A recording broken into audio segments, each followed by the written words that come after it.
সারাদিন রোজা রাখার পর ইফতারের সময় কি আপনার শরীর খুব ক্লান্ত লাগে? মনে হয় শরীরের শেষ বিন্দুর এনার্জিও যেন ফুরিয়ে গেছে? এক গ্লাস শরবত বা মুখরোচক ভাজাপোড়া খেয়েও কি সেই দুর্বলতার ক্লান্তি কাটছে না? যদি এমনটা হয়, তবে আজকের এই ভিডিওটি শুধু আপনার জন্য। আসসালামু আলাইকুম, সুস্থতার বার্তায় আপনাকে স্বাগত। পবিত্র রমজান মাসে দীর্ঘ সময় পানাহার থেকে বিরত থাকার ফলে আমাদের শরীরে গ্লুকোজের মাত্রা অনেকটাই কমে যায়। সেই সাথে দেখা দেয় পানিশূন্যতা বা ডিহাইড্রেশন। আর ঠিক এই কারণেই ইফতারের সময় আমরা প্রচণ্ড দুর্বল অনুভব করি।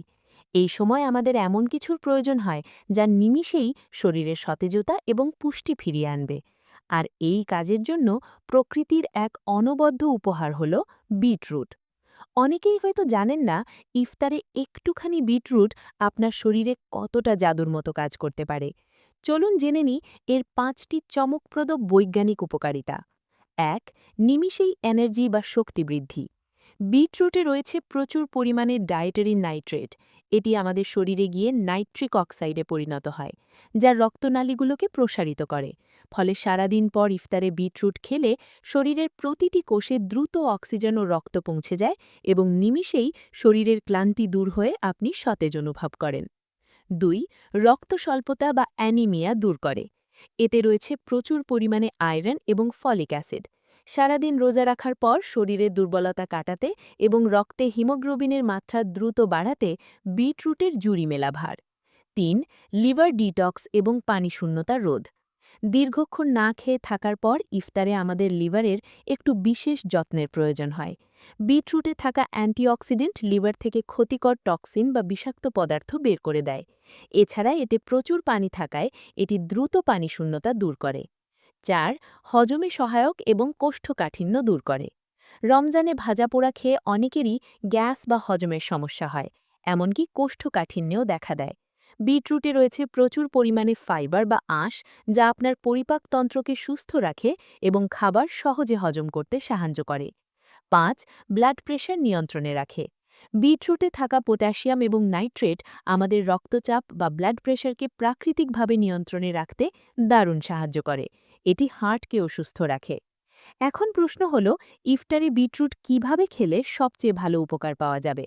খুব সহজ। ইফতারে বিটরুট খাওয়ার সেরা উপায় হল এর জুস বা স্মুদি তৈরি করে খাওয়া।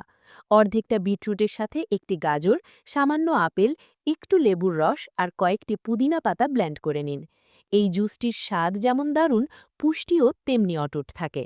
চাইলে আপনি কাঁচা বিটরুট কুচি করে সালাদ হিসেবেও খেতে পারেন। তবে সেদ্ধ বা রান্না করার চেয়ে কাঁচা বা জুস করে খেলেই এর আসল পুষ্টিগুণ শতভাগ পাওয়া যায়।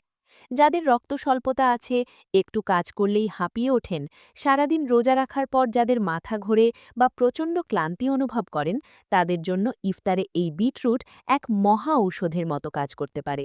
এটি আপনার হারানো শক্তি খুব দ্রুত ফিরিয়ে দেবে।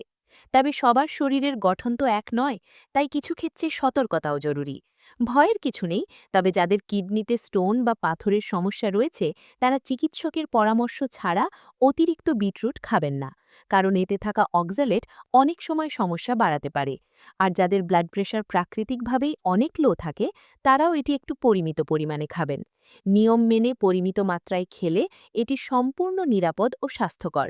আজকের পর থেকে ইফতারের মেনুতে স্বাস্থ্যকর এই বিটরুট রাখতে ভুলবেন না যেন।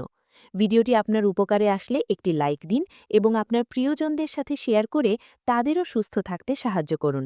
এমন আরও চমৎকার স্বাস্থ্য বিষয়ক তথ্য পেতে সুস্থতার বার্তা চ্যানেলটি সাবস্ক্রাইব করে আমাদের সাথেই থাকুন। সুস্থ থাকুন, নিরাপদে থাকুন। আল্লাহ হাফেজ।